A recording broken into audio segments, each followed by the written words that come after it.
Magandang umaga po, kapamilya. Ito po si Father J-Boy at tayo na po at magkapet pandasal.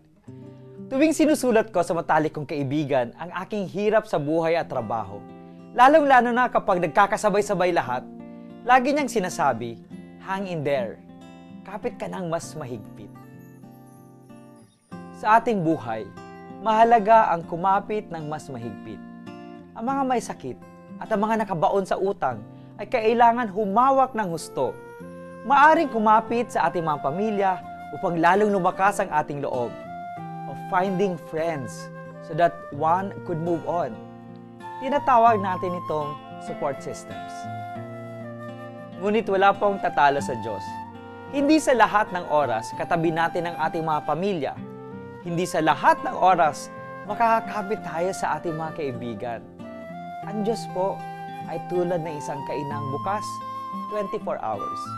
Magandang umaga po.